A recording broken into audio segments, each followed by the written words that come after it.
eta eskerrik asko conectatzeagatik. Espero que todos nos encontremos bien y deseando volver a las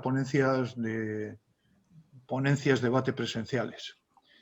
Hoy continuamos nuestra actividad del Grupo Vasco del Club de Roma de la mano de la tecnología digital en este mes 15 de la época del COVID. La ponencia tiene por título del reto de la descarbonización del corredor vasco del hidrógeno, del reto de la descarbonización al corredor vasco del hidrógeno, una realidad en marcha. Y será desarrollada por Elías Unzueta, que es un referente en estos temas. La ponencia se enmarca en el ciclo de la transición energética, siguiendo un poco el que ya ha iniciado por el Grupo Aragonés con los temas sobre el almacenamiento de la energía.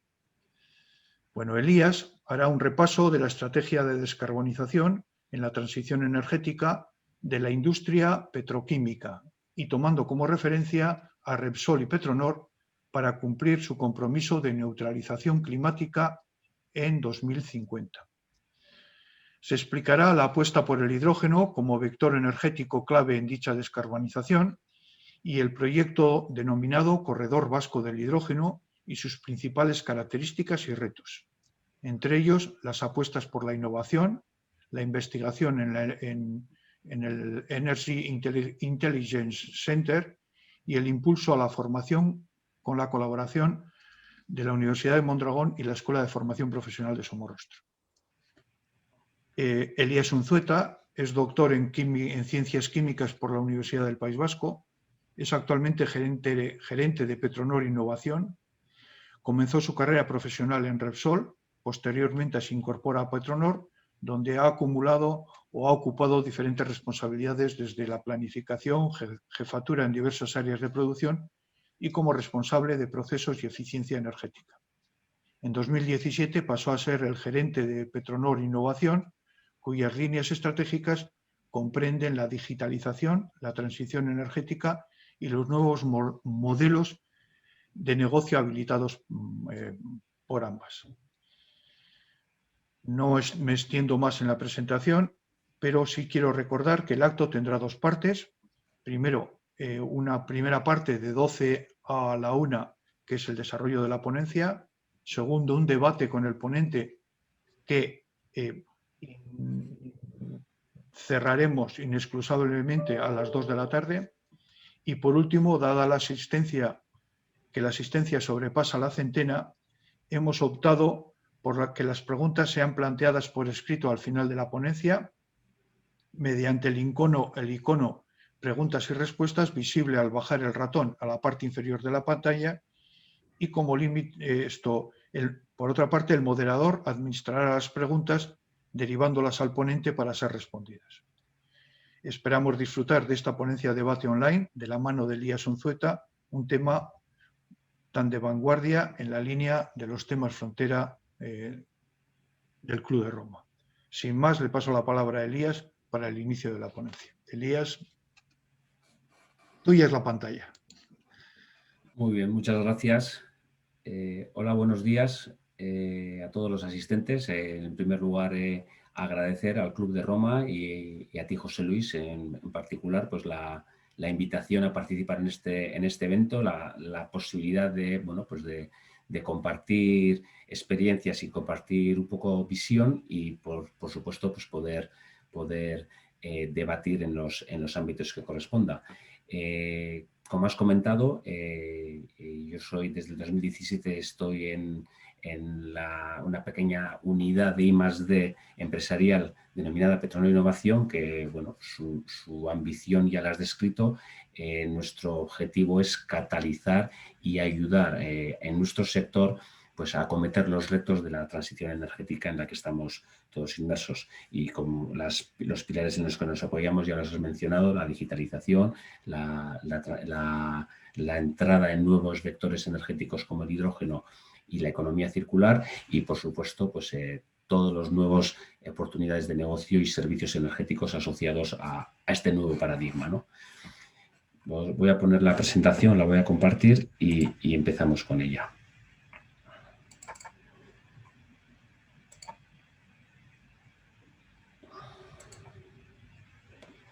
espero que sea sin problemas. Bueno, he querido ponerle el atributo de una realidad en marcha porque sí que quiero hacer énfasis efectivamente que este tipo de caminos, que son caminos largos, son caminos que hay que planificar, son caminos con decisiones estratégicas, pero evidentemente hay que ponerlas en marcha, hay que demostrarlas, vamos a decir, con hechos, más que palabras. El problema, aquí muy poco tiempo y muy pocas palabras, pero está claro y muy centrado también en la ambición y la preocupación fundacional del propio Club de Roma.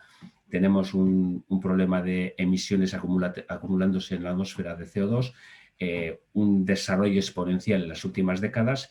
Y bueno, aquí quiero reflejar un cuadro breve, pues también para tener una visión, una conciencia, que estos son datos de hace unos años que algo va cambiando, pero sirve de referencia, en el que se ve un poquito por sectores el impacto en dichas emisiones de CO2 y en el impacto en el problema climático, pues de la industria, del transporte y de la generación eléctrica, además de pues, el ámbito residencial y otros, ¿no? Bueno, esto un poquito... con esto quiero reflejar el mensaje de la globalidad del problema y la globalidad tanto social como entes que vivimos en nuestro planeta, pero también el problema social como economía, como sociedad, como sectores en los que todos trabajamos y aspiramos a mejorar nuestra vida. La ambición, pues, la referencia muy clara, muy conocida y muy compartida, el compromiso de París. Una visión de una ruta de reducción de emisiones netas a la atmósfera y alcanzar en algún punto que como fecha de referencia en todos los posicionamientos se habla del 2050, pues una posición de emisiones netas cero. Y, por supuesto, a partir de ahí, pues el futuro es el futuro, pero la ambición está en conseguir emisiones netas negativas a futuro y poder revertir en la manera que la tecnología y el futuro nos depare las emisiones que tenemos en exceso sin afectar pues, a la competitividad, a la calidad de vida y al desarrollo humano equitativo. Y el compromiso, bueno, en este caso voy a hablar del compromiso de Repsol, que es del que me siento, vamos a decir, parte y empujador del mismo, y partiendo del hecho de la declaración que se produjo pues, a finales del 2019, del 2 de diciembre del 2019, de un compromiso de ser una compañía con emisiones netas cero en el 2050, emisiones netas cero asociadas a nuestros procesos, pero también a nuestros productos. Y esto es una declaración que, bueno, pues puede quedar bastante lejos en el futuro, pero en el que para que tenga credibilidad y para que sea demostrable y controlable, pues se establece una senda estratégica en la compañía, una senda de reducciones de emisiones con ese escenario final, que es un poco la guía en la que se basa en gran medida la estrategia y flujo de decisiones internas en la compañía, pues tanto de inversiones como de organización, de reestructuración de carpeta de proyectos, productos, etc.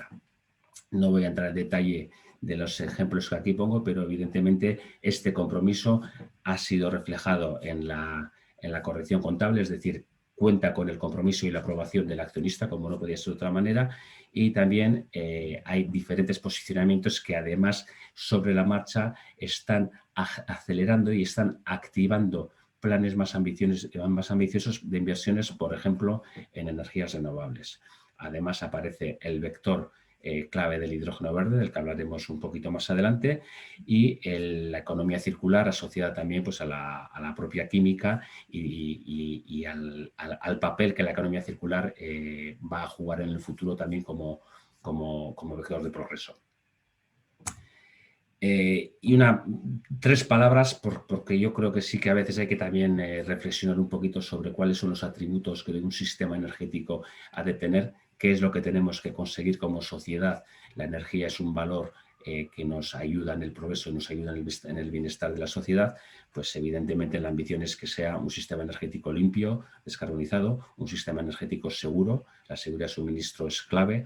Y nos garantiza la toma de decisiones y nos garantiza el bienestar social, y también un sistema energético accesible. Aquí el acceso global y equidad, o que sea un sistema energético equitativo, pues es una ambición que a nivel global no podemos renunciar y que también es un reto a día de hoy. Incluye una serie de parámetros o de atributos, vamos a llamarles secundarios, pero evidentemente todos relacionados con los más macro que he mencionado, ¿no? Desde la seguridad de suministro, la neutralidad tecnológica, el impacto también, vamos a decir, social desde el punto de vista de que este es un sector industrial de peso que genera desarrollo, genera empleo y genera valor para nuestras economías. Bueno, y todo el conjunto es algo por lo que tenemos que velar y avanzar, consiguiendo, por supuesto, los objetivos anteriormente mencionados.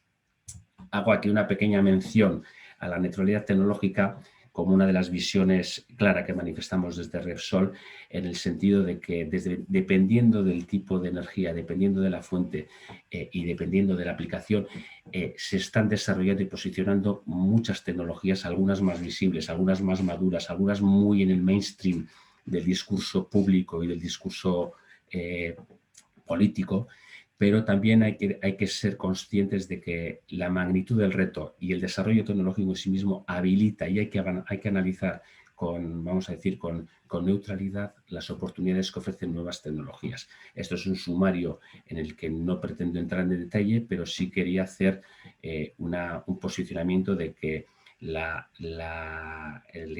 reto de la descarbonización tiene unos soportes tecnológicos sólidos en los que ya se está poniendo en marcha y va a ser necesario en el futuro pues, hacer un trabajo intenso y con visión amplia de qué tecnología y qué tipo de servicio son los necesarios para soluciones de nicho, soluciones concretas y, por supuesto, con el resultado final de que el mercado y la competitividad entre las soluciones será la que decida cuáles son las que van quedando. Aquí van apareciendo ya conceptos como el hidrógeno, del que hablaremos un poquito más adelante. Y dentro de este compromiso, por ordenar un poquito el discurso y para el relato de cuál ha sido un poquito el camino que desde Repsol y Petronor llevamos ya años realizando, y hilándolo con el compromiso de las 0 emisiones netas para el 2050, que insisto, es no solo las emisiones derivadas de nuestras operaciones, sino también todas las emisiones asociadas a la logística, al suministro, al movimiento de nuestros productos y el uso de los propios productos. Para ello, el escenario el racional que se establece para analizar las emisiones de la actividad pues se divide, está estandarizada una división en 3 scopes, en 3 alcances. El scope 1, que es el que vemos aquí en verde en el centro, es el relativo a las emisiones directas. Esto es en cualquier proceso industrial o cualquier actividad hay emisiones directas propias del mismo proceso. Luego está el Scope 2. Son aquellas emisiones indirectas asociadas a las emisiones en origen de la energía que se compra, que se adquiere para el proceso industrial. El ejemplo típico es la energía eléctrica comprada, ¿no? Y su impacto. Entonces, esto también se contabiliza porque es algo que es, aunque la emisión no se produzca en el sitio, pues es una emisión que hay que contabilizar porque está asociada a nuestro proceso. Y después tenemos el Scope 3, que aquí hay un mix de diferentes aportaciones, dependiendo del sector y dependiendo del tipo de productos, pero aquí puede estar desde las actividades externalizadas, que pueden tener un peso importante en muchos sectores, pero en nuestro caso el punto clave aquí es las emisiones asociadas al uso de nuestros productos. Nuestros productos en el oil and gas, pues por su propia naturaleza, lógicamente su uso es un generador importante de emisiones y estas se contabilizarían en el Scope 3. Pues en nuestra estrategia, en nuestras actividades de descarbonización y de avanzar como compañía en la transición energética, voy a hacer un pequeño repaso en los diferentes scopes de cuáles son las actividades que estamos realizando y vamos a llevar. Desde el punto de vista del Scope 1, esta gráfica solo pretende indicar que este es un área de trabajo de muchos años, no de ahora o de incluso el compromiso de París, sino que desde los años 90 como compañía estamos trabajando, y muchas otras compañías igualmente, pues en reducir el impacto de las emisiones de CO2 de nuestra actividad.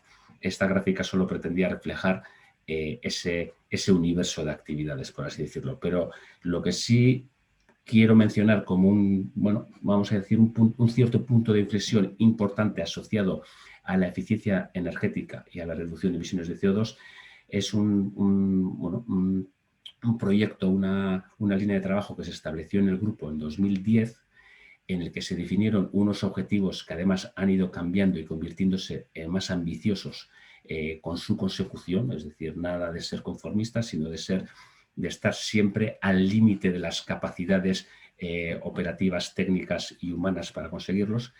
Y lo que nos establecimos fue pues, unos objetivos de reducción de nuestras emisiones de un 15% en un primer intervalo de primeros 6 años, que se consiguió en 3, lo ampliamos a un 20%, después lo volvimos a ampliar.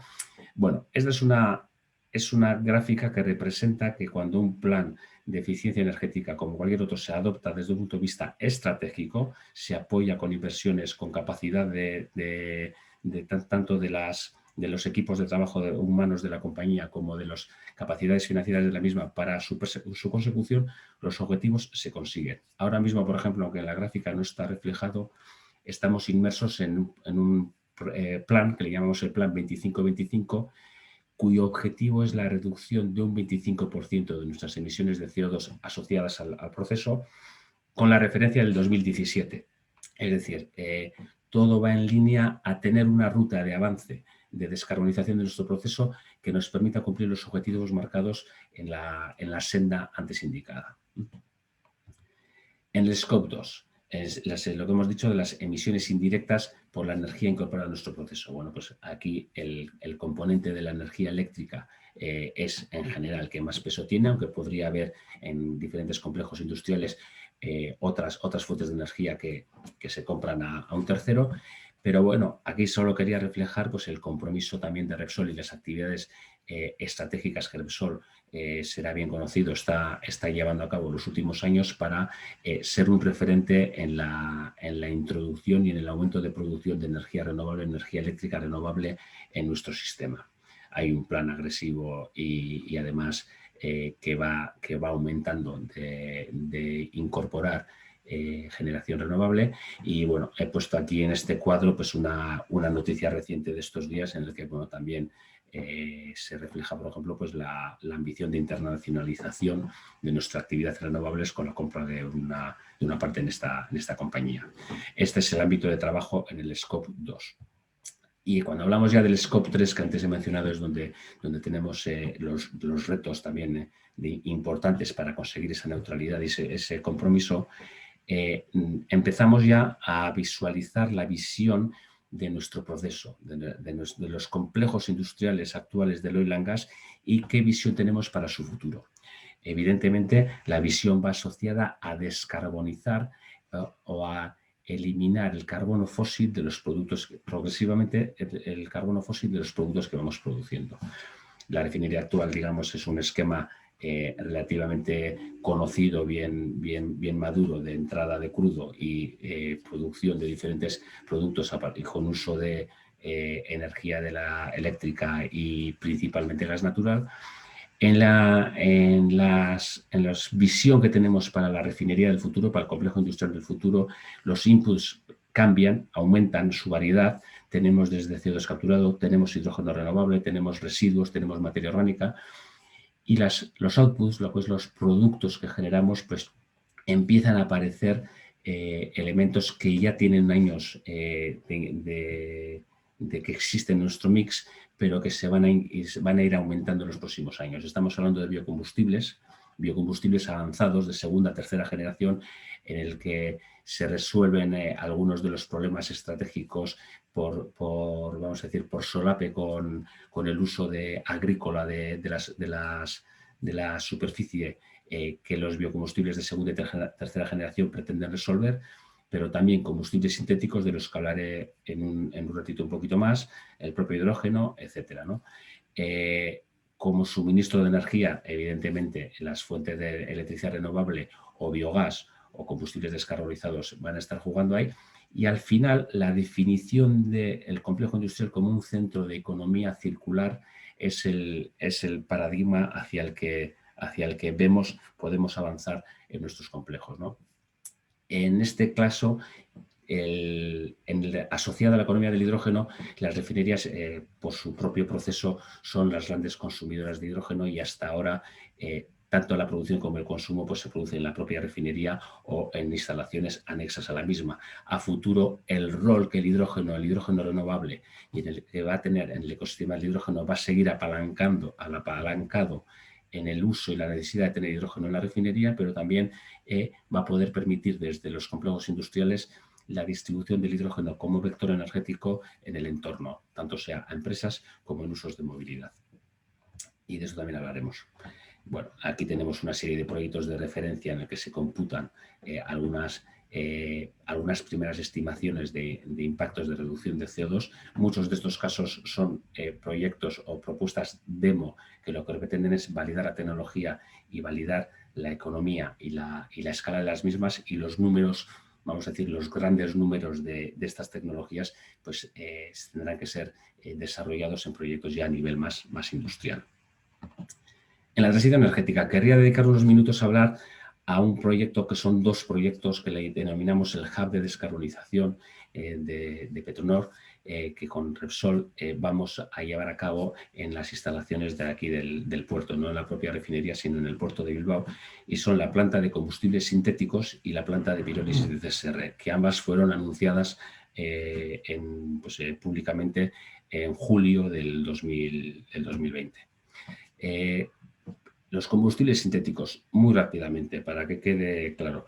Combustible sintético es la producción de combustible líquido con emisiones netas de CO2 cero a partir de energía eléctrica renovable que produce hidrógeno renovable por electrólisis y CO2 capturado de la atmósfera o capturado del proceso que si no se capturara acabaría en la atmósfera, es decir, netamente es CO2 capturado de la atmósfera, y con ambos elementos, con hidrógeno y CO2, por un proceso de Fischer-Tropsch, producir los combustibles líquidos.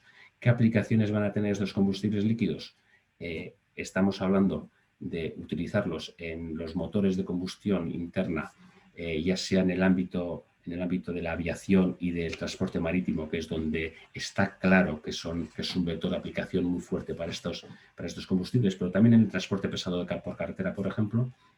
La ventaja que tienen es que no suponen un reto tecnológico de adaptación de dichas tecnologías, sino que permite una aplicación más, vamos a decir, prácticamente inmediata.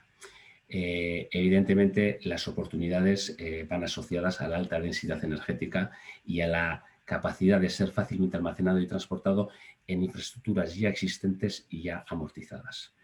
El CO2 como materia prima es un paradigma que empieza a aparecer y que va a generar sinergias, estoy seguro que durante mucho tiempo, con diferentes empresas que a día de hoy son emisoras de CO2 y tienen planes y necesitan desarrollar planes de disminución de sus emisiones.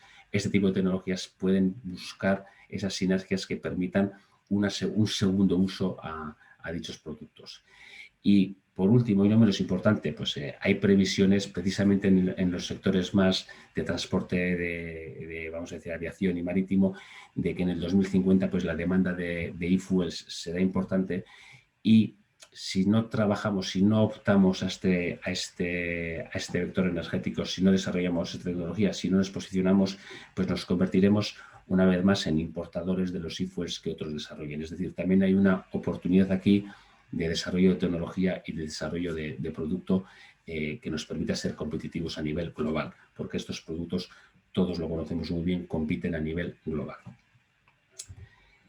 El otro proyecto que tenemos que también lo vamos a llevar a cabo en la misma ubicación es la planta de pirólisis, que se trata de un proceso de pirólisis que a partir de combustibles sólidos recuperados, que en origen vienen de los residuos sólidos urbanos, producir biogás, producir un producto bio que puede desplazar tanto al gas natural que utilizamos nosotros en la refinería o en otro proceso industrial, y también sustituir al gas natural para la producción de hidrógeno, lo cual sería pues, un hidrógeno también de impacto en emisiones de CO2 cero.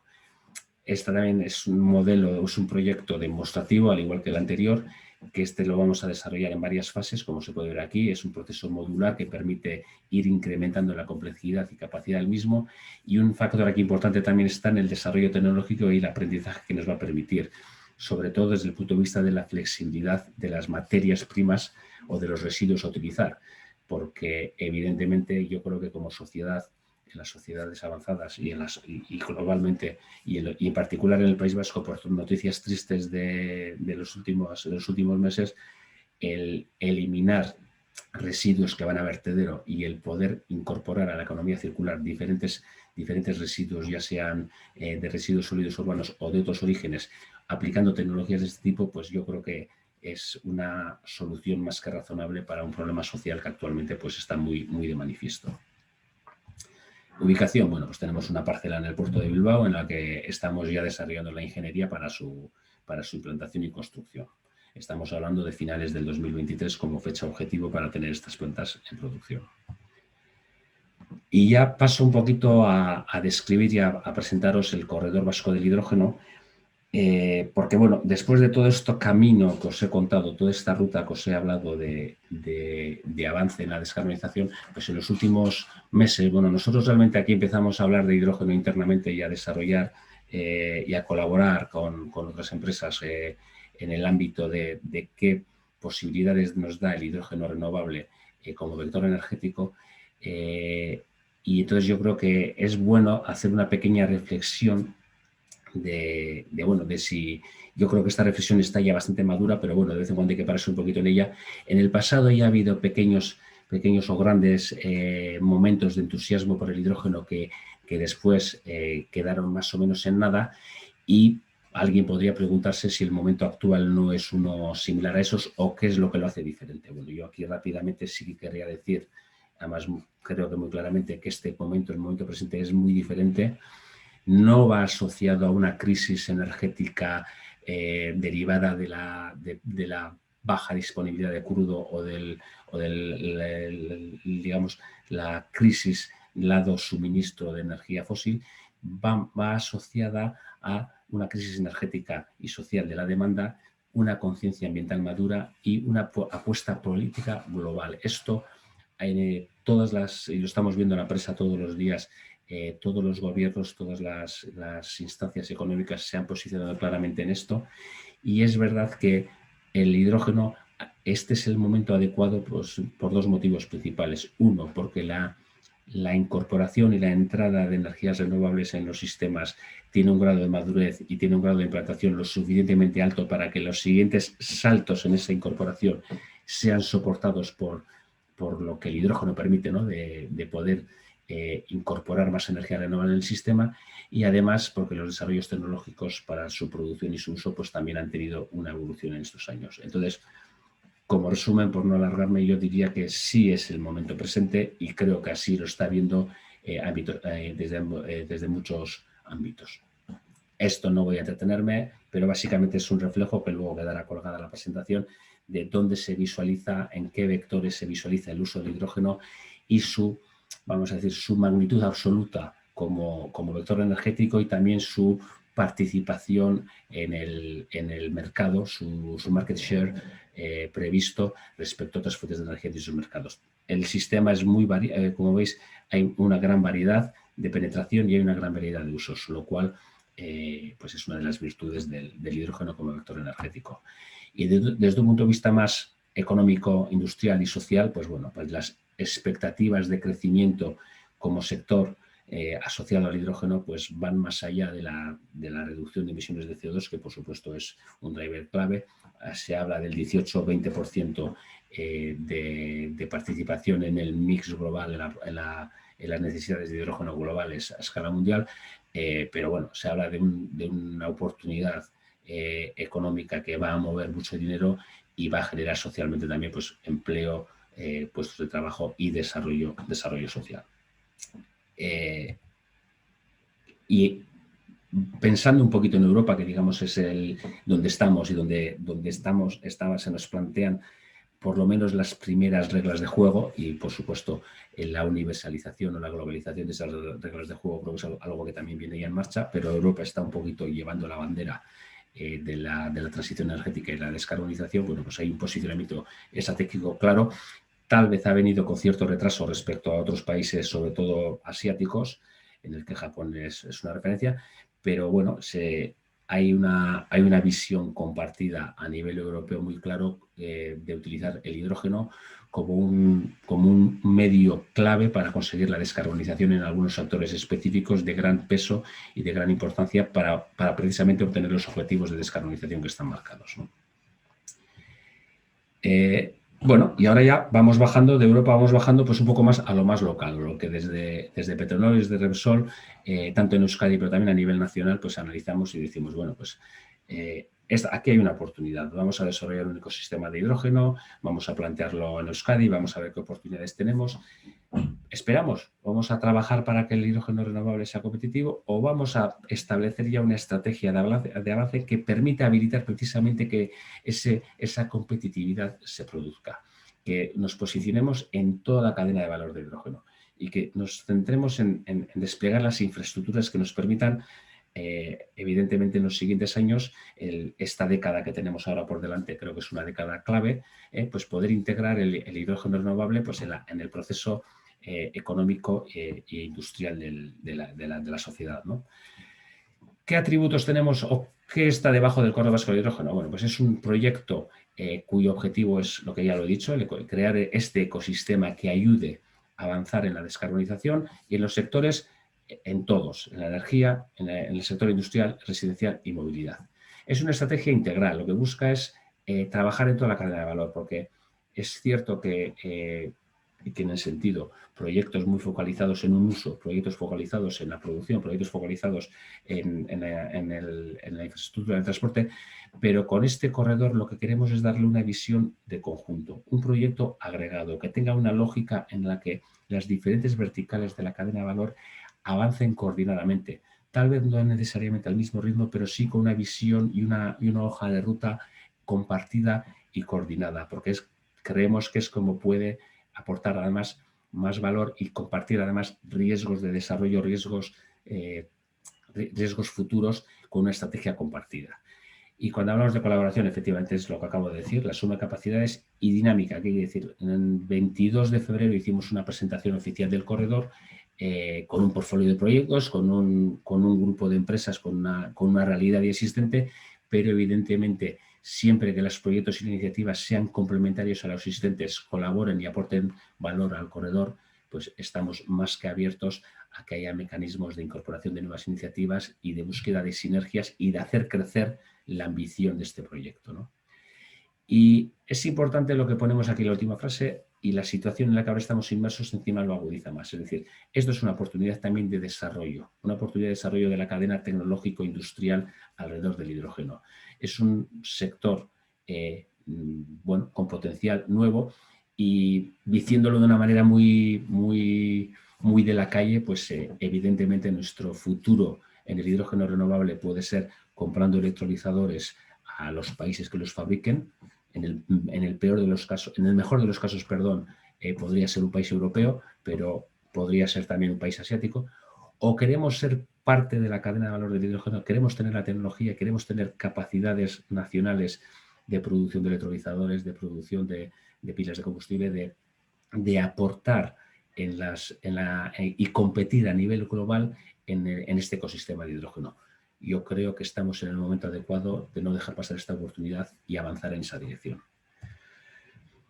El País Vasco tiene algunas, como región, tiene unas capacidades o unos atributos que a nivel global se han identificado como elementos clave necesarios para desarrollar un proyecto de este tipo, porque evidentemente la habilitación de este proyecto con una visión global, tiene que ser capaz de desarrollar un proyecto en una escala regional en el que conecte las diferentes partes de la cadena de valor, y para ello va a necesitar, pues entendemos que va a ser necesario, y nosotros lo aportamos, un centro industrial con gran capacidad tanto de producción como de consumo de hidrógeno, actuar como buffer, ser capaz de garante de suministro y a la vez poder validar o poder ser el que garantiza un coste y un precio de hidrógeno competitivo por tenerlo incorporado a un elemento de escala.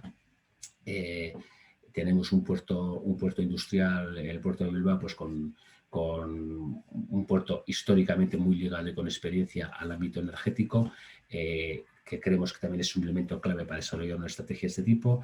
El tejido industrial de la región pues es indiscutible, tanto como usuarios o como empresas con necesidades de descarbonización, pero también como empresas tecnológicas con capacidad de moverse ágilmente y rápidamente y posicionarse en los diferentes ámbitos de la cadena de valor. Y la ubicación de eje de transporte, que también desde el punto de vista de la movilidad nos hace, entendemos, que tener un posicionamiento estratégico y una vía de comunicación rápida con Europa, que también es otro de los ejes que se vertebra y se busca en la estrategia. Entonces, nos sentimos animados y nos sentimos capaces y nos sentimos perfectamente posicionados desde Petróleos desde el Sol para liderar este proyecto. Una foto de números, porque al final algunos números siempre hay que poner. Estaríamos hablando, y ahora estos números ya han crecido, ahora estamos cerca de la 40 de proyectos, y el carácter coral del proyecto, pues con 58, que ahora el número será un poco más, esta la tenemos que actualizar. Es un proceso vivo, pero interesante precisamente por ello, con las organizaciones implicadas. Importante, tenemos también centros de conocimiento, centros tecnológicos, los centros, tanto el Centro Nacional de Hidrógeno como la Fundación de Aragón, como Tecnalia, como Techniker, es decir, todo el conocimiento tecnológico que a nivel nacional se ha desarrollado en los últimos años alrededor del hidrógeno está incorporado al proyecto, son parte clave de muchos de los proyectos que aquí se presentan. El apoyo institucional, tanto a nivel gobierno, a nivel clústeres, a nivel de asociaciones empresariales, también está siendo clave. Y con todo ello pues nos ha permitido construir una métrica de impactos que creemos que no es nada desdeñable para un proyecto en un escenario a 5 años, 2021-2026, con pues unos datos asociados al abatimiento de CO2 y producción de hidrógeno, pero yo me quedo con los datos más macro de inversión y la estimación que tenemos en el empleo directo e indirecto, con lo cual ya empieza a visualizarse pues, el potencial que este tipo de iniciativas puede tener en los próximos años. Cuando hablamos de corredor, existe el concepto, lógicamente, de corredor físico, aunque también tiene un componente virtual y un componente mucho más de mix de proyectos que se benefician entre ellos. Pero aquí sí que quería con esta gráfica pues, resaltar el papel o el rol que le podemos ver al complejo industrial como cabecera, como he dicho antes, como buffer, como centro en el que la alta capacidad de gestión de grandes volúmenes de hidrógeno va a ser, por un lado, el garante y, por otro lado, el habilitante competitivo de esa disponibilidad de hidrógeno para el resto de usuarios o proyectos que se puedan desarrollar. Y un punto clave es el Parque Tecnológico de Avanto, que es un proyecto estratégico que está impulsándose desde Parques, con la Diputación y con el Gobierno vasco. Este parque, el Parque Tecnológico de la Margen Izquierda, que también se llama en su origen, es donde se va a ubicar el EIC, el Energy Intelligence Center, y va a ser un parque tecnológico en el que la transición energética como concepto y el hidrógeno como vector energético en particular van a ser un elemento central, un elemento core de lo que se va a desarrollar en ese parque. Aquí lo que pretendemos y lo que estratégicamente se pretende es que sea un punto en el que se puedan validar diferentes tecnologías y diferentes proyectos a nivel semi-industrial, a nivel prototipo, y que permita escalar y avanzar en la generación de esos casos. Nosotros, lógicamente, lo que haremos será unirnos y ser los suministradores de hidrógeno renovable a dicho proyecto. Esta es un poco la foto del, vamos a decirlo así coloquialmente, del lío en el que nos hemos metido y del compromiso que hemos adquirido después de muchos socios y de muchos diferentes sectores, ¿no?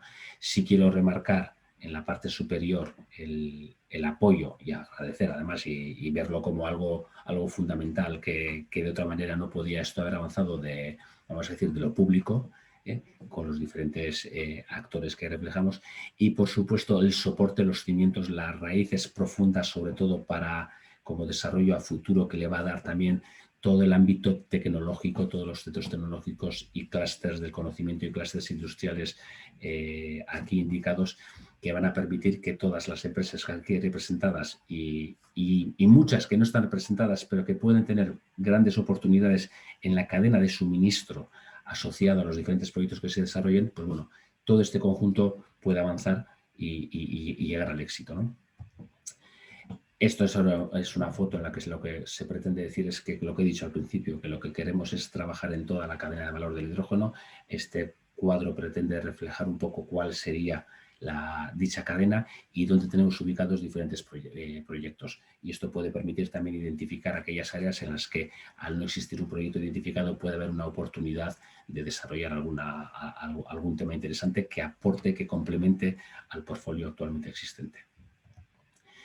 Voy a pasar muy rápido porque creo que ya llevo hablando más de media hora.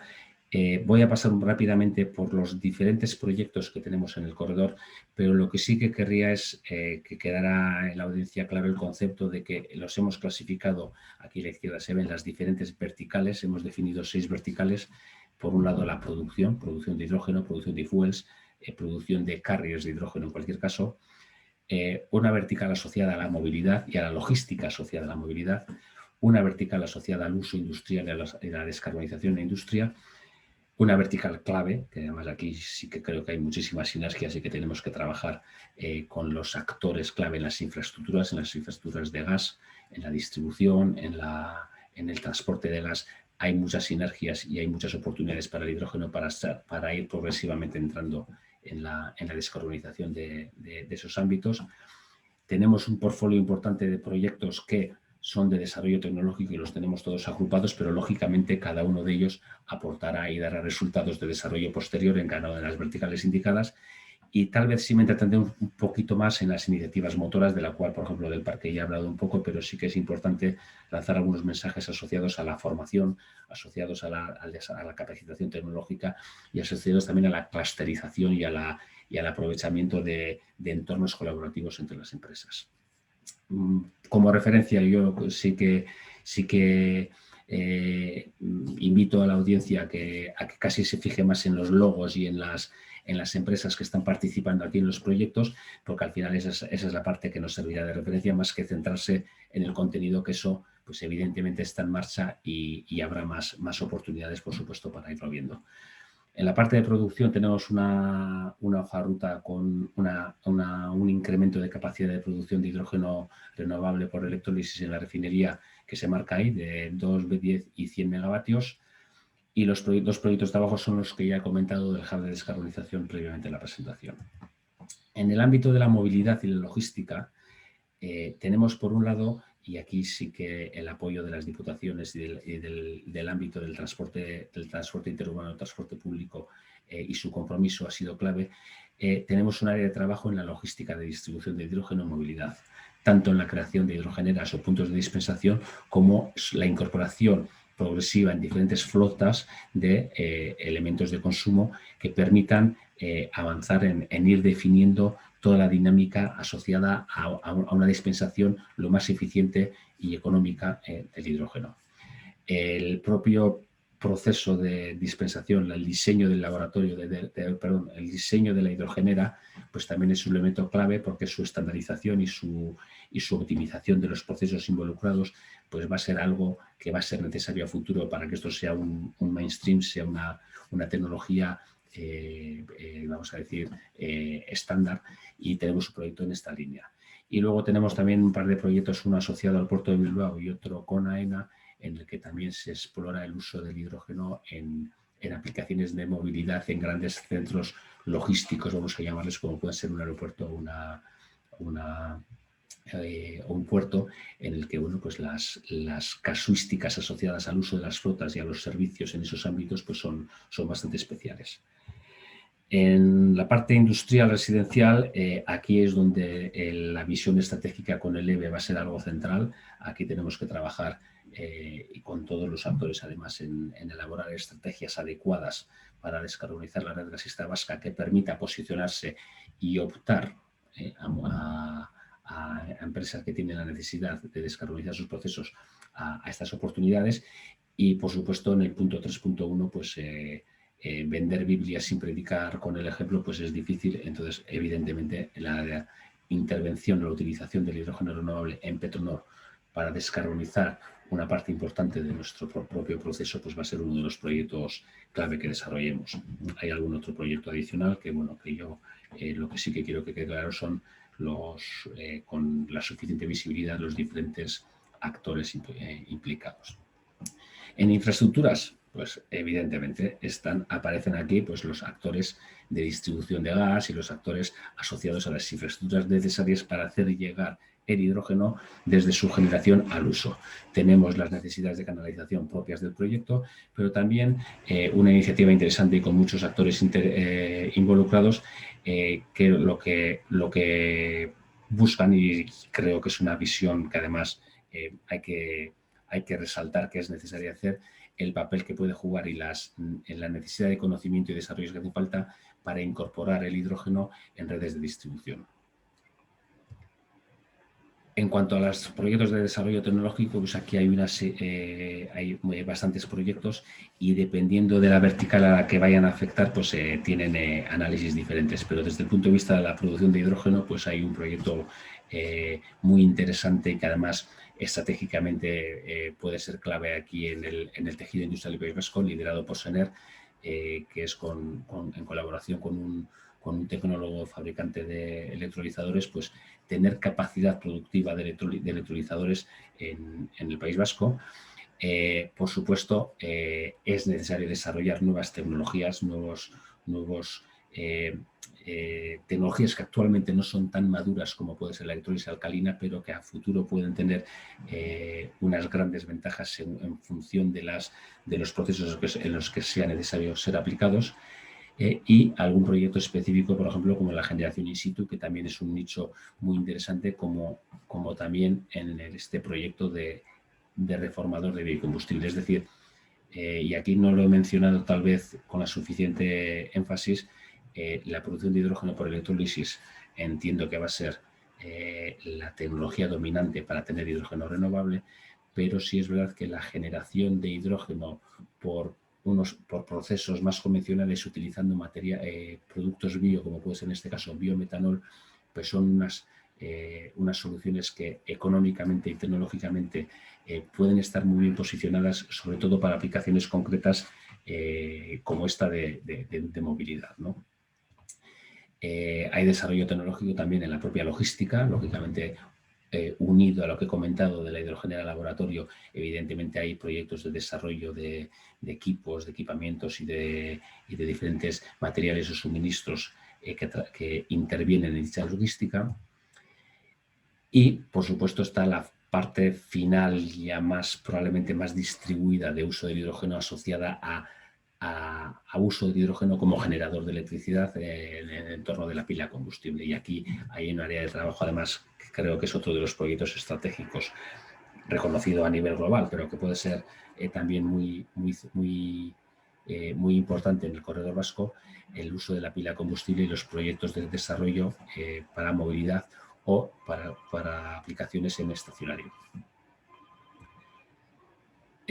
Hay proyectos bastante verticales, bastante concretos, además que son muy interesantes y además tienen un grado de madurez bastante bueno, de diferentes empresas posicionadas en la movilidad, como puede ser Irizar, puede ser Talgo, puede ser CAF, en el que se van a desarrollar diferentes proyectos de integración de pila combustible en soluciones de transporte pues, colectivo, tanto por carretera como por ferrocarril. Y hay un proyecto que también es un demostrativo a nivel de transporte fluvial, que en el entorno de la ría pues puede marcar también una referencia para otro tipo de aplicaciones en el ámbito marítimo.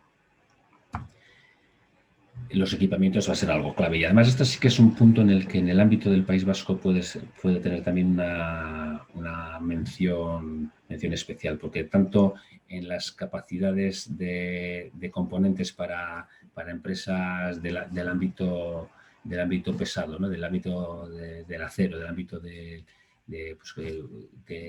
uso del hidrógeno, por un lado como materia prima para el proceso de reducción del mineral, pero también como sustituto progresivo del gas natural para descarbonizar los consumos energéticos en empresas de alta temperatura, de alta intensidad energética, con procesos muy difíciles de electrificar, en el cual la descarbonización es un reto adicional respecto a otras aplicaciones, y también la utilización o el desarrollo pues, de componentes para los diferentes ámbitos de uso, distribución o almacenamiento del hidrógeno, ¿no?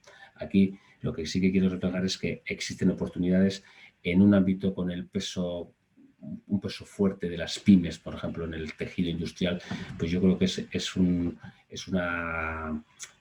que hacer una consideración de interés, en el sentido de que la cadena de suministro en las soluciones que se vayan a desarrollar en el ámbito del hidrógeno puede ser oportunidades interesantes para posicionarse para muchas empresas de nuestro entorno a nivel nacional incluso, ¿no? Y ya voy a dedicarle 5 minutos a las iniciativas motoras, y con esto ya termino la presentación y entramos al debate. Pero cuando hablamos de iniciativas motoras, aquí lo que hemos querido es dejar una serie de iniciativas transversales, habilitadoras. En la etiqueta podemos poner la que queramos, pero son aquellas iniciativas que van a habilitar que el resto funcione, pero además evolucione, porque lo importante aquí es tener clara una hoja de ruta. Hemos desarrollado además una hoja de ruta de desarrollo tecnológico para buscar puntos de desarrollo tecnológico y focos, donde focalizarse en los próximos 5 años, en los siguientes 5 años, etcétera, en el tiempo, con los centros tecnológicos. Y creo que esas capacidades habilitadoras son claves. Por un lado está el Parque Tecnológico de Abanto, ya lo he mencionado antes, el EIC, el Energy Intelligence Center. Y por otro lado también, desde este año tenemos en el Clúster de Energía del País Vasco pues un nuevo foro sectorial de trabajo, el Foro Sectorial del Hidrógeno, en el que estamos colaborando más de 100 empresas, y lo que se pretende precisamente es tener un entorno de colaboración y de generación de posibles sinergias entre empresas que se colocan en diferentes puntos de la cadena de valor del hidrógeno. Y el sentido se lo da también el que ese foro sectorial permita que la plataforma tecnológica, lo que es las capacidades tecnológicas, la oferta tecnológica para esa demanda, se vea macheada y nos permita avanzar en definir nuevos proyectos y en definir nuevos datos de avance de los proyectos ya existentes. Una línea de trabajo fundamental es lo que hemos venido a llamar el aula del conocimiento, tanto desde el punto de vista de la formación de nuevos perfiles. Evidentemente el hidrógeno es un vector energético en el que hay mucho solapamiento en conocimiento ingenieril y conocimiento técnico actual, tanto desde la electrónica de potencia, desde la propia gestión de gases, desde la propia química de los procesos, etcétera. Pero también es verdad que es necesario un reskilling para la integración de todo ese tipo de conocimiento y todo ese tipo de tecnologías, y además que es una tecnología viva y en continuo desarrollo. Y además de la formación de nuevas titulaciones o nuevas capacidades, van a estar las necesidades de muchas de las industrias que van a tener precisamente que pensar en tener herramientas para el reskilling y la tecnificación de sus propios trabajadores. Y un ámbito que no menos importante también va a ser el de la divulgación social, el de la aceptación social o la visión por la parte de la sociedad de que el hidrógeno es un producto perfectamente manejable e incorporable como vector energético en la sociedad, de la misma manera que lo hizo el gas en su día, por ejemplo, pero que además permite gozar de esa ventaja que es de permitir la descarbonización progresiva de sus usos, ¿no? Y ahí sí que creo que la labor de divulgación va a ser importante. Estamos trabajando con las universidades que aquí se reflejan y con otros organismos, porque aquí además esto sí que también enlaza directamente pues, con la globalidad y con la interconexión con otras regiones y con otras capacidades más a nivel global. Hay un proyecto transversal que todavía no está puesto en marcha, pero que evidentemente asociado a las necesidades de financiación de los proyectos, porque el maná del cielo que todos esperamos de los fondos de reconstrucción evidentemente va a ser una clave importante, pero también va a haber necesidades de financiación con otras herramientas que complementen los dineros que nos van a llegar, o esperemos que nos van a llegar cuanto antes mejor, de Europa. Y esta va a ser también una línea de trabajo transversal. Y por mi parte, con esto espero no haberme alargado demasiado. Doy por concluida mi presentación y pasamos a la parte de preguntas.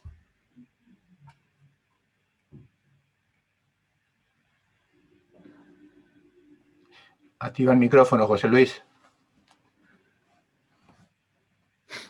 En primer lugar, Elías, agradecerte la exposición tan completa que nos has hecho, porque como tú bien has dicho, el proyecto del hidrógeno pues, coge un pilón de variables y puede suponer unos cambios en nuestra industria, en nuestra movilidad y en nuestro incluso uso doméstico que nos cara al futuro.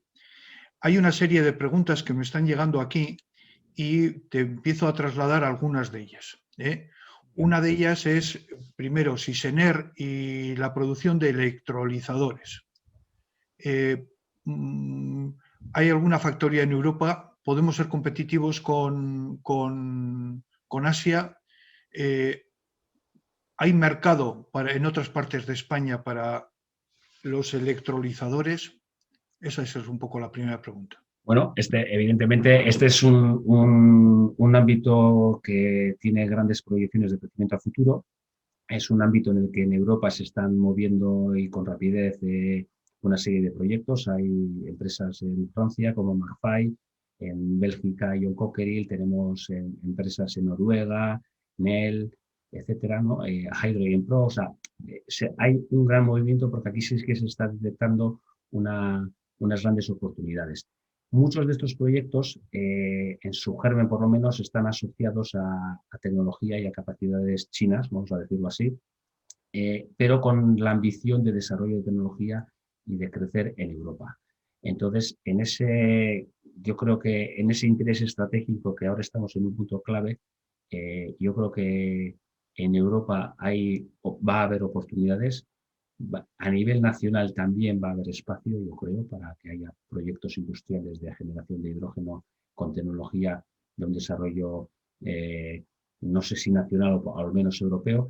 Y yo sí que creo que aquí sí tenemos oportunidades para avanzar, para correr y para que no nos pase como nos ha estado pasando en los últimos años, por ejemplo, con el desarrollo de baterías de almacenamiento en el que, bueno, pues el mercado y la tecnología pues han sido en gran medida copados por Asia. Yo creo que aquí hay oportunidades, hay que moverse, hay que tener visión estratégica y Sener es un ejemplo claro de empresa que se ha posicionado con esa visión. Muy bien, muy bien. ¿Tenéis hecha alguna estimación del porcentaje de sustitución de los combustibles fósiles por hidrógeno y en qué periodo de tiempo? Bueno, así en global, visto desde arriba, pues bueno, las estimaciones, que también hay gran abanico un poquito en función de quién las hace, pero bueno, yo sí que creo que es un número de referencia el pensar que en un escenario 2050, pues un 18% aproximadamente del uso de energía final esté basada en el hidrógeno como vector energético. Bien es cierto que aquí hay dos facetas. Una está el uso directo del hidrógeno, que ahí tendrá nichos concretos para su uso en pilas de combustible o incluso, como hemos dicho, en combustión o en su uso en el sector industrial. Y por otro lado estará el uso del hidrógeno en forma de carriers de hidrógeno, es decir, el hidrógeno como intermedio para producir otra serie de productos. Por ejemplo, se habla mucho del amoníaco en el transporte marítimo, es decir, obtener amoníaco renovable a partir de hidrógeno renovable y ser amoníaco lo que transportamos en el barco y lo que quemamos en el barco para navegar, o los propios fuels sintéticos que he mencionado aquí. Entonces, y después también está el componente de incorporación del hidrógeno renovable en los biocombustibles avanzados. Los biocombustibles avanzados también tienen procesos de hidrogenación, entonces ahí también hay un componente energético en la incorporación del hidrógeno en los mismos. Ahora mismo no tengo aquí disponible una estimación de desglose entre campos. Yo creo que aquí puede haber mucho de bola de especular y tal vez no tanto de concreción, pero yo sí que creo que como referencia se puede pensar que a futuro el hidrógeno tiene un impacto de alrededor del 18-20% en el consumo final de la energía en un escenario futuro descarbonizado. Muy bien, muy bien, muy bien. Aquí hay otra pregunta sobre el tema del corredor del hidrógeno, el corredor vasco del hidrógeno. Por lo que estás planteando, hay un ecosistema que se está generando que va desde el puerto de Bilbao hasta Zorrozaurre, con los centros tecnológicos, los centros de formación, etcétera. ¿Hay una idea de conexión de esto a lo largo de todo el Valle del Ebro o en relación con otras áreas del Estado? En algún momento has nombrado Aragón, No. no sé.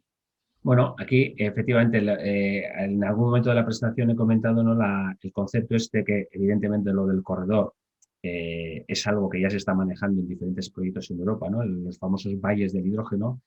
Eh, el futuro y el éxito del despliegue del hidrógeno renovable como vector energético vendrá asociado a que seamos capaces de interconectar diferentes corredores, diferentes valles y además en la capacidad que tengamos de mover entre ellos tanto hidrógeno renovable como energía eléctrica para generación de hidrógeno en destino, ¿no?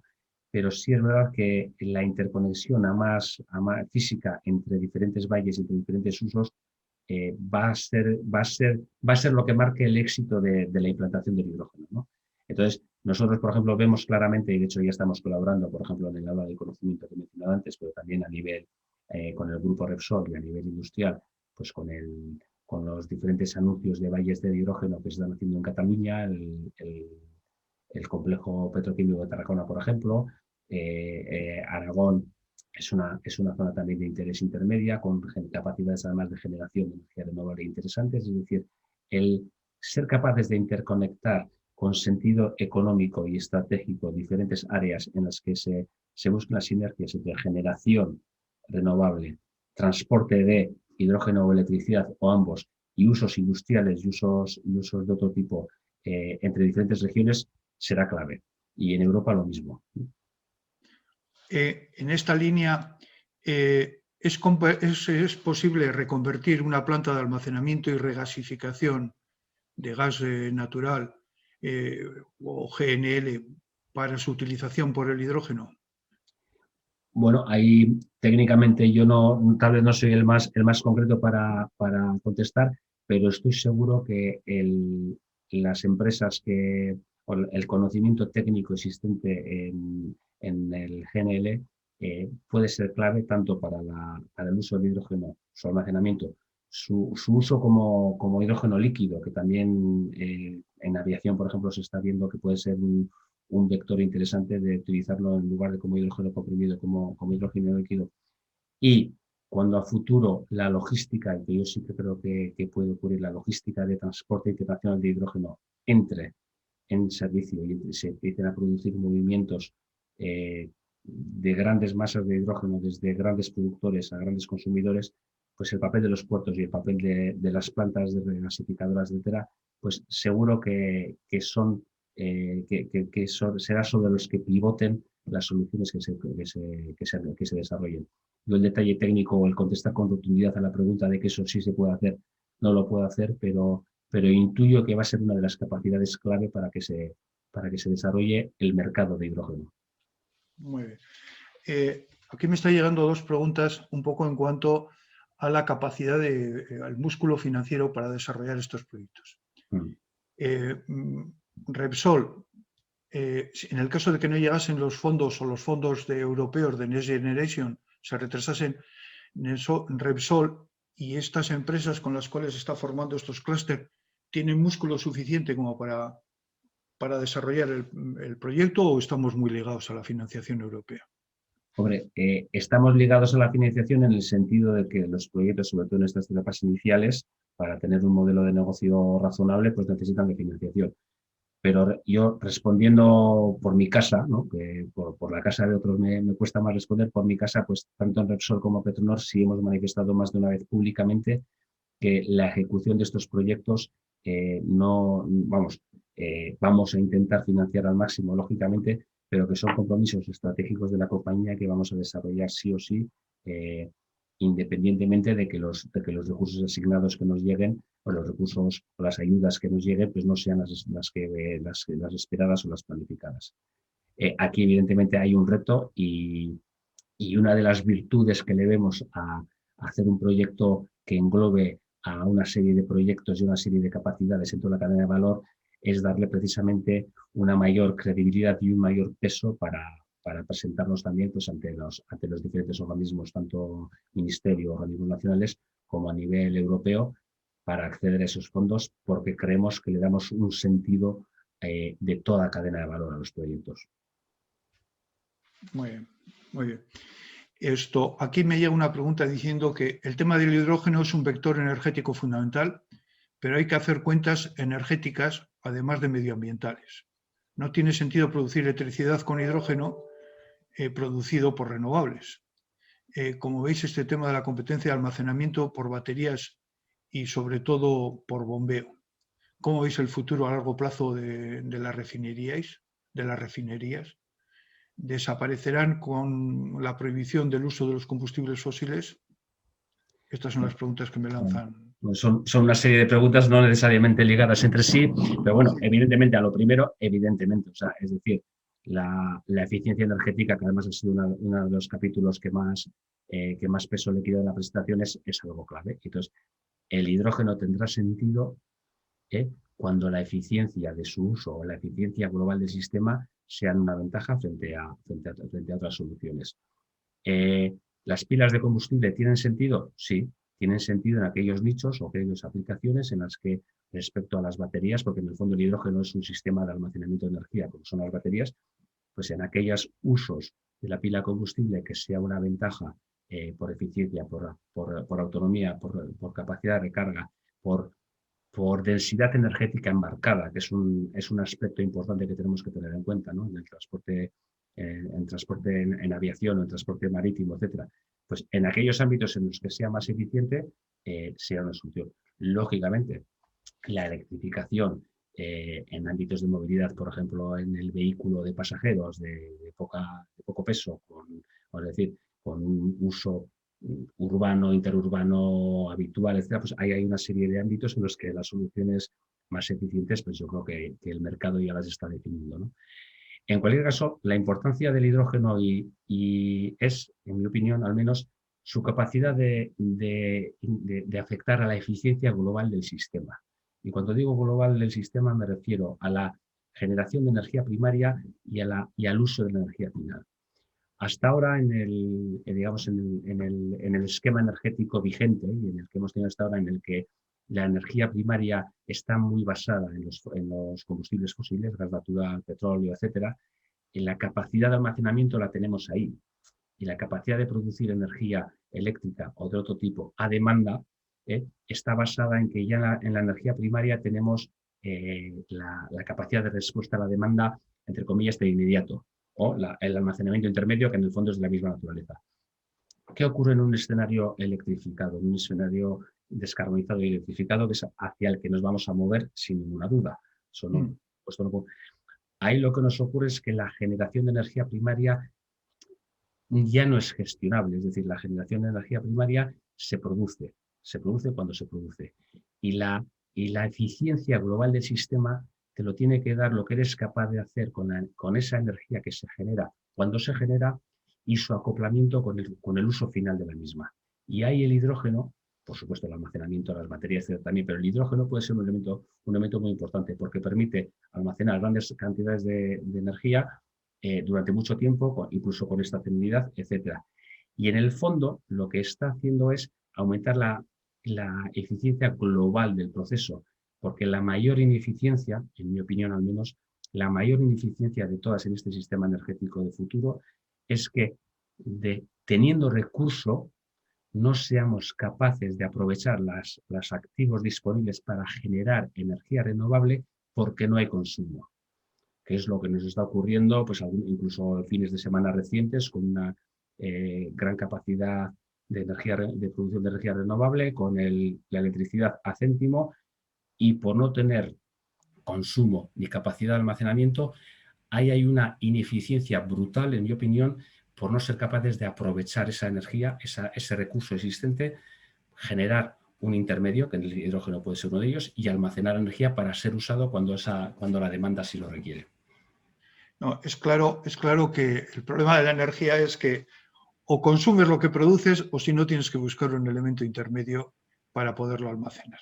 Efectivamente. Esto, y el hidrógeno puede ser un vehículo para hacer eso, lo mismo que los embalses de agua Efectivamente. Sí, sí. esto. Pero además de lo que tú estás planteando, en realidad nos estás exponiendo estás diseñando un futuro a largo plazo de las refinerías. Es Sí. decir, o hay una reconversión o el proceso tradicional no va a tener mucho sentido. Aparte de la estrategia que vosotros estáis fijando, que me ha parecido muy completa y además y muy ambiciosa, ¿tenéis referencia de que en Europa se esté planteando algo por el estilo en otras refinerías? Sí, bueno, al final esta visión de transformación de las instalaciones, ¿no? De los activos disponibles y adaptación a proyectos de biorefinerías que se han publicado varios y al posicionamiento en la economía circular, en la obtención de biocombustibles a partir de residuos, etcétera, vamos a decir que es una ambición bastante global en las grandes compañías del sector. Aquí, además, es verdad que había una pregunta referida a esto que no la he contestado. Evidentemente, una cosa es el que progresivamente vayamos sustituyendo y disminuyendo nuestra dependencia del crudo, ¿no? de los combustibles fósiles. Otra cosa es la aportación de valor que tiene la infraestructura ya disponible, las instalaciones ya disponibles, la capacidad de almacenamiento y la capacidad que los procesos que tenemos en un complejo industrial como una refinería para tratar productos de origen bio que pueden ser transformados, pueden ser depurados, pueden ser procesados de la misma manera o de maneras muy parecidas a las que procesamos el crudo, pero al final obtenemos un producto que es esencialmente, y esto que se me entienda bien la palabra, esencialmente indistinguible de los actuales, pero sin impacto en CO2. Pues esto tiene claras ventajas en sectores, sobre todo pues, de transporte pesado, aviación, etcétera, porque permite tener soluciones descarbonizadas que actualmente de otra manera todavía están muy lejos en el horizonte. Entonces, creemos que las refinerías como concepto, los complejos industriales, la industria de petroquímica en general, ahí tiene un vector interesante, porque lo que descarbonizamos es la materia prima, no el proceso. El proceso lo hacemos con productos ya descarbonizados. Y hay otro vector yo quiero creer que de crecimiento, aunque probablemente aquí la posición de Asia, por ejemplo, pueda ser mejor, es en el tema de los polímeros, ¿no? De la petroquímica clásica, es decir, el de la utilización de las instalaciones de los complejos petroquímicos para producir materiales, productos que son necesarios, porque nos cuesta a veces ser conscientes de cuánto polímero llevamos en nuestra ropa y en los elementos. Pensamos mucho en las bolsas de plástico, que evidentemente es el uso más visible y además el que más perjudica al medio ambiente, pero luego hay otros muchísimos ámbitos en los que materiales muy avanzados de origen polimérico son muy interesantes. Pues el poder utilizar materias primas de origen bio para generarlos, pues eso es otra área de tecnología y área de economía que creemos que va a crecer en el futuro. Ya casi para terminar, por las preguntas que me van llegando, porque hay algunas preguntas que habría que incidir mucho en aspectos técnicos y tampoco yo creo que es el ámbito. Empieza a haber una falta de oferta en plásticos derivados del cracking del petróleo, porque en algunos sitios empieza... Pues no, hombre, No tiene sentido. preguntado así, lo que se están dando ahora son muchos procesos de certificación de tus productos con una etiqueta verde, ¿no? Porque aquí, evidentemente, pues Repsol, por ejemplo, pues tiene su estrategia pues de poner en el mercado productos pues con un porcentaje, pues bueno, o nos pasa cuando vamos al supermercado que tenemos ya las bolsas de basura y ya te indican el porcentaje de reciclado o de material reutilizado que tienen o de material bio que tienen, etcétera, ¿no? A mí personalmente no me consta que ahora mismo haya limitaciones en la capacidad de producción o la capacidad de producir este tipo de productos, pero tampoco sigo, digamos, en el literal cómo se mueve este mercado. Pero yo creo que es un ámbito que estratégicamente muchas empresas se están posicionando como que el futuro va por ahí. Es decir, que si una refinería, un complejo petroquímico actualmente tiene un X porcentaje, un 15 o un 20% de su producción que va a polímeros, las previsiones a futuro es que esos porcentajes aumenten y que el sentido económico del proceso y el sentido de descarbonización del proceso también vaya hacia ese tipo de productos. Dada la amplitud de campos que se va a tocar un poco con el hidrógeno, ¿los procesos de normalización y certificación están suficientemente desarrollados o es también un área de investigación? Ahí tal vez no lo he casi ni mencionado, pero son elementos clave en los que hay que trabajar, en los que hay mucho por hacer. Tanto desde el punto de vista de estandarización de procesos, certificación vamos a decir, certificaciones de origen, por supuesto, pero también certificación de las diferentes tecnologías y de los diferentes rendimientos obtenidos con ellas.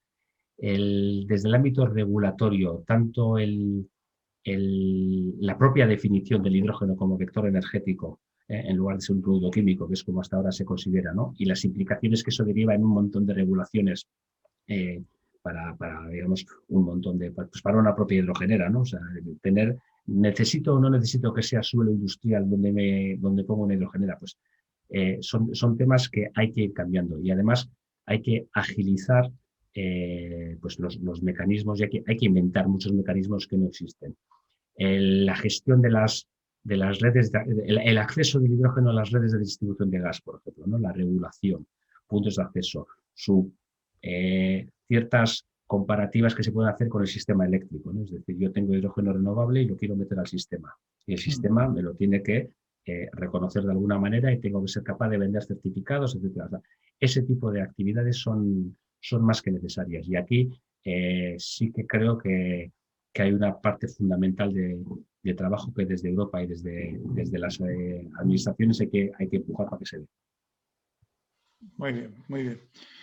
Esto, bueno, lo que sí nos está llegando es muchas felicitaciones de cómo has ido planteando y desarrollando la ponencia. Esto, aquí aparece me están planteando qué riesgo ambiental o efecto negativo tiene esta propuesta energética respecto a su capacidad real sostenible. ¿Sería mejor cambiar el concepto de ambición por el concepto de excelencia? En el sentido de que la ambición podría continuar, bueno, bien, más o menos un poco es en esa línea, ¿no? Esto, y luego, sobre todo, las oportunidades de negocio que esto puede generar, que yo creo que lo has ido exponiendo bastante, Sí. ¿no? La pregunta de la seguridad, por ejemplo, del uso del hidrógeno, pues suele salir mucho. Yo personalmente creo que el hidrógeno tiene unas características específicas que hay que considerar, hay que diseñar. Nosotros en las refinerías, por ejemplo, somos usuarios habituales del hidrógeno y el hidrógeno tiene tecnología, tiene protocolos, tiene estándares de almacenamiento, de uso, etcétera, perfectamente claros. Y desde el punto de vista del usuario, francamente, yo no veo nada reseñable respecto a tecnologías que ya tenemos admitidas en nuestro ámbito privado como el gas natural, que el hidrógeno añada problemas. Incluso en algunas tiene más ventajas porque el hidrógeno es tan ligero y tan volátil que incluso se dispersa muchísimo más rápido en la atmósfera y digamos, se diluye mucho más fácil que otros gases. Muy bien, yo simplemente creo que en la exposición que has hecho, el haber utilizado estos tres vectores, las emisiones en el proceso, la necesidad de descarbonización de las emisiones en el proceso, las emisiones indirectas asociadas a las materias primas o energía consumida y las emisiones correspondientes a los productos asociados a los productos que se fabrica, yo creo que es un esquema muy bonito que de alguna forma nos lo tendríamos que pensar también en las industrias metalmecánicas, etcétera, ¿no? ¿Qué nivel de reposición tenemos sobre las materias primas que estamos utilizando, qué nivel de CO2 consumimos o generamos en nuestros procesos y luego toda la recuperación de los residuos y de los productos que... Me parece que es un esquema que de alguna forma iremos poco a poco trasladando a nuestro ámbito socioeconómico en la idea de, como tú decías, de economía circular y sobre todo